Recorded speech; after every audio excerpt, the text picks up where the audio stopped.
আসসালামু আলাইকুম প্রিয় শিক্ষার্থীরা, কেমন আছো সবাই? আশা করি সবাই ভালো আছো এবং সুস্থ আছো। আজকে অনলাইন ক্লাসে ক্লাস নবম এবং দশম এই শ্রেণীর বাংলাদেশের ইতিহাস ও বিশ্ব সভ্যতা এই বই থেকে আজকে আমরা দ্বিতীয় অধ্যায় বিশ্ব সভ্যতার অংশ থেকে গ্রিক সভ্যতা সম্পর্কে আজকে পড়ব। গতদিন ক্লাসে আমরা গ্রিক সভ্যতার পটভূমি, ভৌগোলিক অবস্থান ও সময়কাল, সামরিক নগররাষ্ট্র, গণতান্ত্রিক নগররাষ্ট্র এথেন্স এ সম্পর্কে আমরা পড়েছিলাম।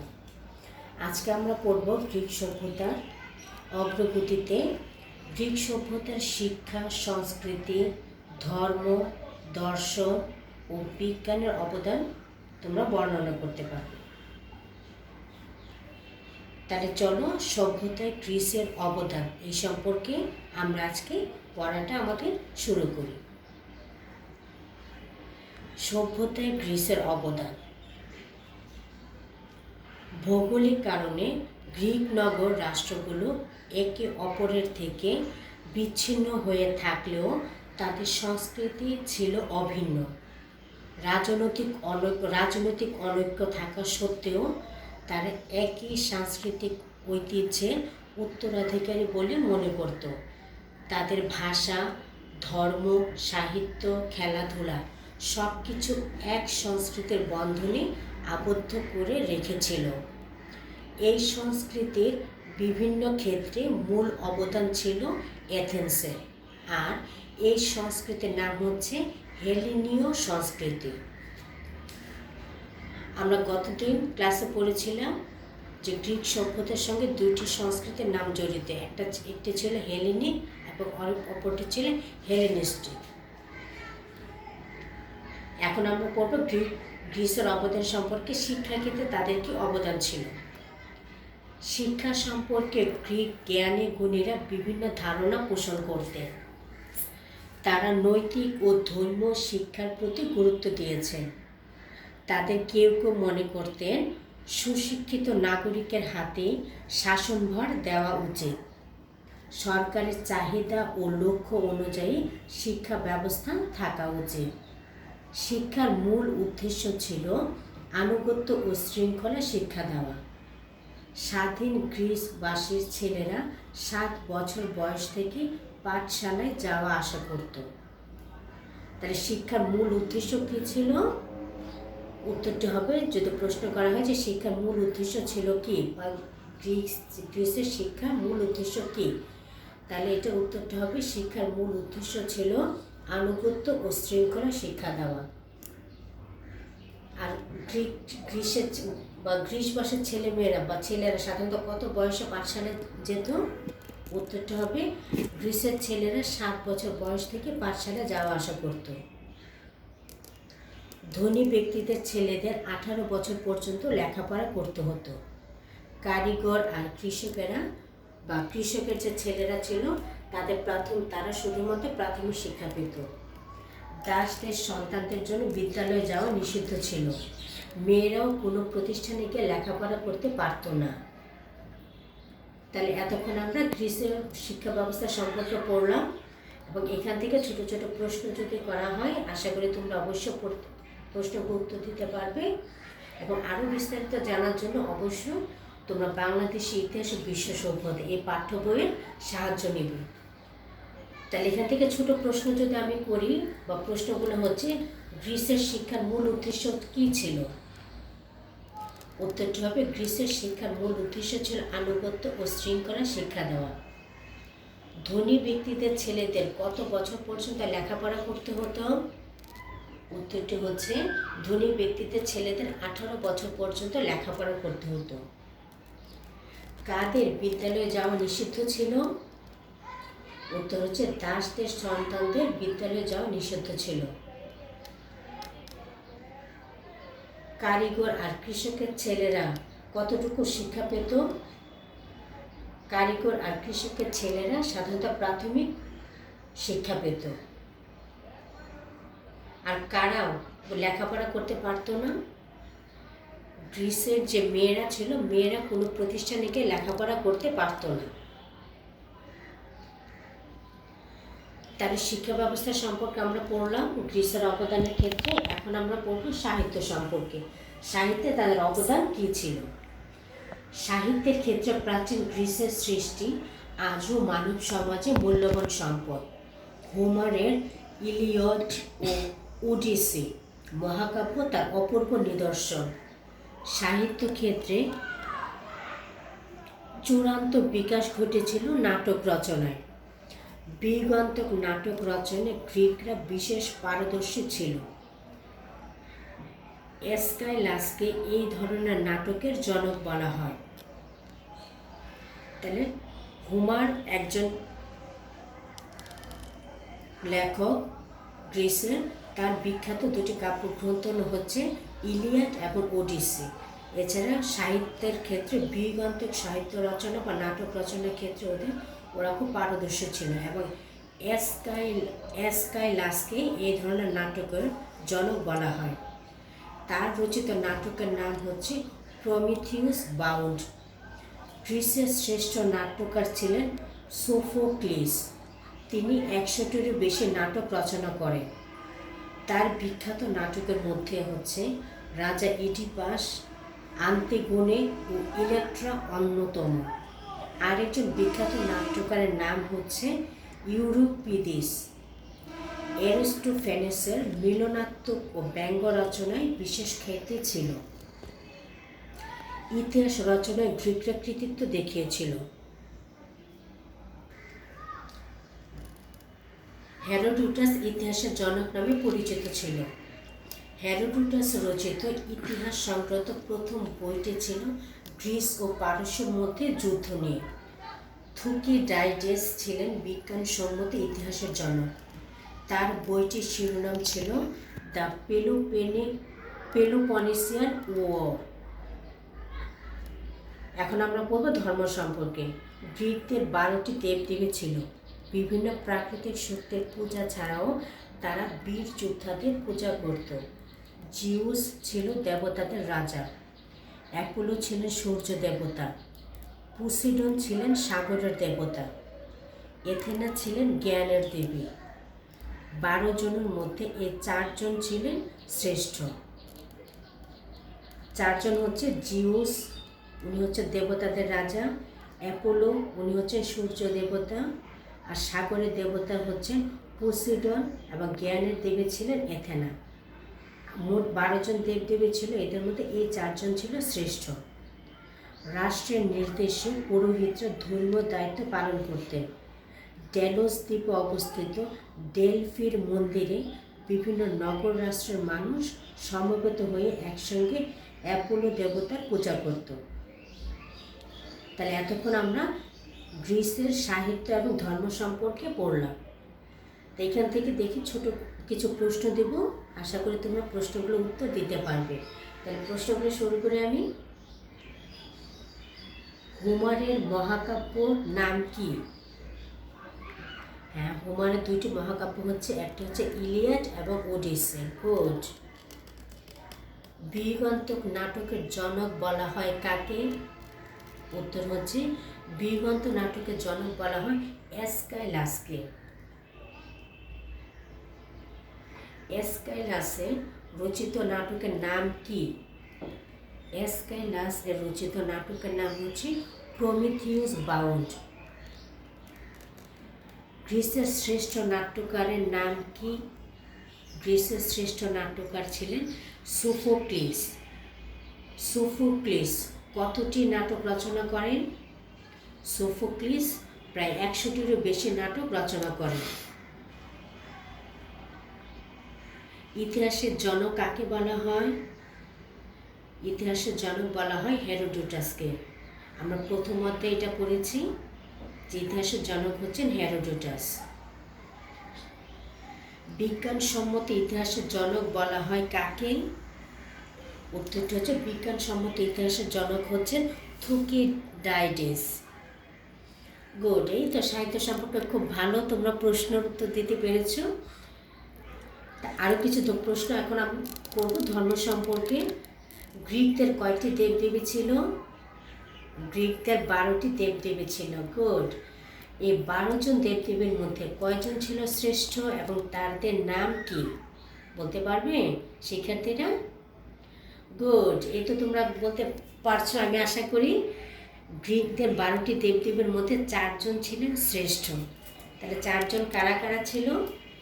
তারা হচ্ছেন জিউস ছিল দেবতাদের রাজা। তাহলে দেবতাদের রাজার নাম হচ্ছেন জিউস। সূর্য দেবতা হচ্ছেন অ্যাপোলো, সাগরের দেবতা হচ্ছে পোসিডন এবং জ্ঞানের দেবী ছিলেন অ্যাথেনা। রাষ্ট্রের নির্দেশে পুরোহিতরা কি দায়িত্ব পালন করতেন? উত্তরটা হচ্ছে রাষ্ট্রের নির্দেশে পুরোহিতরা ধর্মীয় দায়িত্ব পালন করতেন। ডেলফির মন্দির কোথায় অবস্থিত? ডেলফির মন্দির ডেলুস দ্বীপে অবস্থিত। ডেলফির মন্দিরে কোন দেবতার পূজা করা হতো? ডেলফির মন্দিরে যে নগররাষ্ট্রের মানুষ সবাই একত্র হয়ে অ্যাপোলো দেবতার পূজা করতেন। অ্যাপোলো কিসের দেবতা ছিলেন? অ্যাপোলো ছিলেন সূর্যের দেবতা। গুড, এই তো তোমার প্রশ্ন উত্তরগুলো সুন্দর দিতে পেরেছ। আর যারা পারোনি তারা অবশ্যই পাঠ্য বই বাংলাদেশের ইতিহাসে বিশ্ব সভ্যতা এখান থেকে গ্রিক সভ্যতা অংশটা পড়বে ভালো করে। আবার এখন আমরা পড়ব গ্রিসের অবদান সম্পর্কে। দর্শনের ক্ষেত্রে তাদের কি কি অবদান ছিল। দর্শনের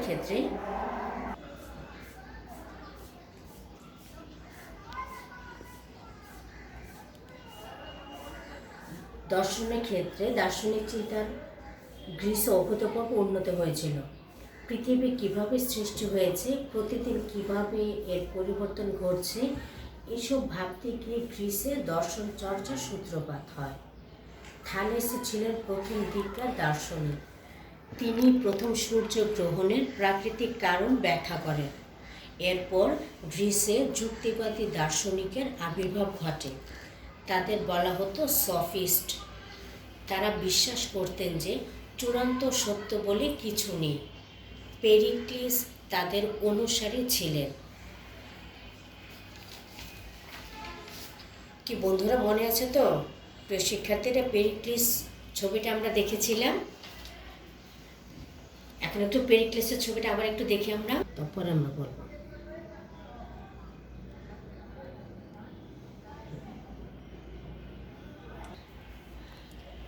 তাহলে পেরিক্লিসের ছবিটা তোমরা আবার একটু দেখে নিয়েছো। যে পেরিক্লিস ছিল তাদের অনুসারী। সক্রেটিস ছিলেন এই দার্শনিকদের মধ্যে সবচেয়ে খ্যাতিমান। তার শিক্ষার মূল দিক ছিল আদর্শ রাষ্ট্র ও সৎ নাগরিক গড়ে তোলা। অন্যায় শাসনের প্রতিবাদ করার শিক্ষাও তিনি দেন। তিনি বলতে যে সক্রেটিস, উনি দেন। সক্রেটিসের শিষ্য ছিল প্লেটো। গ্রিক দর্শনকে চরম উন্নতির দিকে এগিয়ে নিয়ে যেতে সক্ষম হন। প্লেটোর শিষ্য হচ্ছে অ্যারিস্টটল। তিনিও একজন বড় দার্শনিক ছিলেন।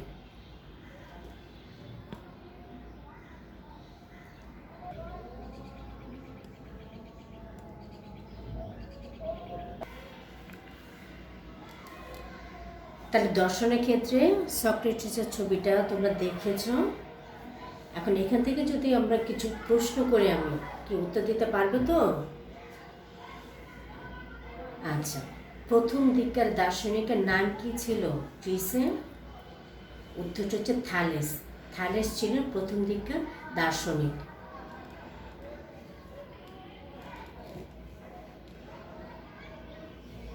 সক্রেটিস ছিলেন দার্শনিকদের সবচেয়ে খ্যাতিমান, আমরা পড়েছি। তার শিক্ষার মূল দিক কি ছিল? উত্তরটি হবে সক্রেটিসের শিক্ষার মূল দিক ছিল আদর্শ রাষ্ট্র ও সৎ নাগরিক গড়ে তোলা। সক্রেটিসের যে শিষ্য ছিল তার নাম কি? সক্রেটিসের শিষ্যর নাম হচ্ছে প্লেটো। প্লেটোর শিষ্যর নাম কি? প্লেটোর শিষ্যর নাম হচ্ছে অ্যারিস্টটল। সবাই বড় বড় দার্শনিক ছিলেন। গুড, তাহলে দর্শন সম্পর্কে আশা করি তোমাদের আর কোনো অসুবিধা হবে না। তারপরে যদি কোনো সমস্যা থাকে তোমরা অবশ্যই পাঠ্য বই সাহায্য নিবে। এখন আমরা পড়ব বিজ্ঞানীর সম্পর্কে বা বিজ্ঞানের ক্ষেত্রে তাদের অবদান কী ছিল। গ্রিকরা প্রথম বিজ্ঞান চর্চার সূত্রপাত করে 600 খ্রিস্টপূর্বাব্দে। পৃথিবীর মানচিত্র প্রথম অঙ্কন করেন গ্রিক বিজ্ঞানীরা। তারাই প্রথম প্রমাণ করেন যে পৃথিবী একটি গ্রহ এবং তার নিজ কক্ষপথে আবর্তিত হয়। গ্রিক জ্যোতির্বিদরা সূর্য ও চন্দ্র গ্রহণের কারণ নির্ণয় করতে সক্ষম হন। চাঁদের নিজস্ব কোনো আলো নেই। বজ্র ও বিদ্যুৎ জিউসের ক্রোধের কারণে নয়, প্রাকৃতিক কারণে ঘটে। এই সত্য তারাই প্রথম আবিষ্কার করেন। তারা বলতে গ্রিকবাসীরা বা গ্রিকের যে বিজ্ঞানীরা, ওনারা প্রথম আবিষ্কার করেন। জ্যামিতির পণ্ডিত নাম হচ্ছে ইউক্লিড। উনি পদার্থবিদ্যায়ও পারদর্শী ছিলেন। বিখ্যাত গণিতবিদ পিথাগোরাস ও চিকিৎসা বিজ্ঞানী হিপোক্রেটসের যথেষ্ট খ্যাতি ছিল। তাহলে বিজ্ঞানে ওদের অবদান সম্পর্কে আমরা এতক্ষণ পড়লাম, যে দেখলাম যে পৃথিবীর মানচিত্র প্রথম অঙ্কন করেন কারা? গুড, পৃথিবীর মানচিত্র প্রথম অঙ্কন করেন গ্রিক বিজ্ঞানীরা। গ্রিকরা প্রথম বিজ্ঞান চর্চার সূত্রপাত করে কত খ্রিস্টাব্দে? বিজ্ঞান চর্চার সূত্রপাত করে 600 খ্রিস্টপূর্বাব্দে। তারা প্রথম কি প্রমাণ করে? গ্রিক বিজ্ঞানীরা প্রথম প্রমাণ করেন যে পৃথিবী একটি গ্রহ এবং তার নিজ কক্ষপথে সেটা আবর্তিত হয়। ওরা আরও প্রমাণ করেন যে চাঁদের নিজস্ব কোনো আলো নেই এবং সূর্য গ্রহণ ও চন্দ্র গ্রহণের কারণ তারা নির্ণয় করতে সক্ষম হন। জ্যামিতির পণ্ডিত বলা হয় কাকে? উত্তরটা হচ্ছে জ্যামিতির পণ্ডিত হচ্ছেন ইউক্লিড। আর বিখ্যাত গণিতবিদ ছিলেন পিথাগোরাস। আর চিকিৎসা বিজ্ঞানের নাম কি? চিকিৎসা বিজ্ঞানের নাম হচ্ছে হিপোক্রেটস। তাহলে বিশ্ব সভ্যতার অগ্রগতিতে গ্রিক সভ্যতার অবদানের ক্ষেত্রে আমরা বিজ্ঞানের অবদান সম্পর্কে পড়লাম। এখন আমরা পড়ব স্থাপত্য ও ভাস্কর্য সম্পর্কে। গ্রিক শিল্পের বিশেষ করে স্থাপত্য ও ভাস্কর্যে বিশেষ উন্নতি হয়েছিল। গ্রিক চিত্রশিল্পের নিদর্শন মৃৎপাত্রে আঁকা চিত্রের মধ্যে দেখা যায়। স্থাপত্যের সুন্দর সুন্দর নিদর্শন গ্রিসের বিভিন্ন স্থানে ছড়িয়ে আছে। বড় বড় স্তম্ভের উপর তারা প্রাসাদ তৈরি করত, আর প্রাসাদের স্তম্ভগুলো থাকতো অপূর্ব কারুকার্য খচিত। পার্থেনন মন্দির বা দেবী অ্যাথেনার মন্দির স্থাপত্য কীর্তির অন্যতম নিদর্শন। কি মনে আছে তো অ্যাথেনা সম্পর্কে, যে উনি ছিলেন জ্ঞানের দেবী। এথেন্সের অ্যাক্রোপলিসে স্থাপত্যের সুন্দর নিদর্শনে ভগ্নাবশেষ এখনও চোখে পড়ে। গ্রিক ভাস্কর্য পৃথিবীর শিল্পকলার ইতিহাসে এক স্বর্ণযুগের জন্ম দিয়েছিল। সে যুগের প্রখ্যাত ভাস্কর্য শিল্পী ছিলেন মাইরন, ফিদিয়াস ও প্রাক্সিটেলেস। কি নামগুলো একটু কেমন শোনা যাচ্ছে? বিদেশি নাম তো একটু কঠিনই মনে হবে। তোমরা বই থেকে বারবার পড়লে, যে পাঠ্য বই থেকে যদি বারবার পড়ো তাহলে নামগুলো অনেক সহজ এবং মুখস্থ হয়ে যাবে। তাহলে স্থাপত্য ও ভাস্কর্য সম্পর্কে পড়লাম। এখন আমরা খেলাধুলা, তাদের অবদান কী ছিল সে সম্পর্কে এখন পড়ব। শিশুদের খেলাধুলার প্রতি বিশেষ নজর দেওয়া হতো। বিদ্যালয়ে তাদের খেলাধুলার হাতেখড়ি হতো। শরীরচর্চা, খেলাধুলার প্রতি গ্রিকদের যথেষ্ট আগ্রহ ছিল। উৎসবের দিনে গ্রিসে নানা ধরনের ক্রীড়া প্রতিযোগিতা হতো। এর মধ্যে সবচেয়ে বিখ্যাত ছিল দেবতা জিউসের সম্মানে অনুষ্ঠিত প্রতিযোগিতা। কি জিউসের নাম মনে আছে? আমরা গ্রিসের ধর্ম সম্পর্কে পড়েছিলাম যে জিউস ছিল দেবতাদের রাজা। তো তার সম্মানে অনুষ্ঠিত হতো বিখ্যাত একটা প্রতিযোগিতা। এছাড়া অলিম্পিক খেলা, কি নাম শুনেছ? এই খেলাটা কিন্তু এখনও অনুষ্ঠিত হচ্ছে। অলিম্পিক খেলা প্রতিযোগিতায় গ্রিসের শ্রেষ্ঠ ক্রীড়াবিদরা অংশ নিত। এতে দৌড়ঝাঁপ, মল্লযুদ্ধ, চাকা নিক্ষেপ, বর্ষা ছোড়া, মুষ্টিযুদ্ধ ইত্যাদি বিষয় প্রতিযোগিতার ব্যবস্থা থাকত। বিজয়ীদের জলপাই গাছের ডাল পাতার তৈরি মালা দিয়ে পুরস্কৃত করা হতো। প্রতি 4 বছর পর পর এই খেলা অনুষ্ঠিত হতো। এই খেলায় বিভিন্ন নগর রাষ্ট্রের খেলোয়াড়েরা অংশ নিত। এই খেলাকে ঘিরে গ্রিক নগররাষ্ট্রগুলোর মধ্যে শত্রুতার বদলে সৌহার্দ্যপূর্ণ মনোভাব গড়ে ওঠে। তাহলে এতক্ষণ আমরা খেলাধুলা সম্পর্কে পড়লাম এবং স্থাপত্য ভাস্কর্য সম্পর্কে আমাদের পড়াটা শেষ। এখান থেকে যদি ছোটো ছোটো প্রশ্ন করা হয় পারবে তো? আশা করি অবশ্যই সবাই প্রশ্নগুলো উত্তর দিতে পারবে।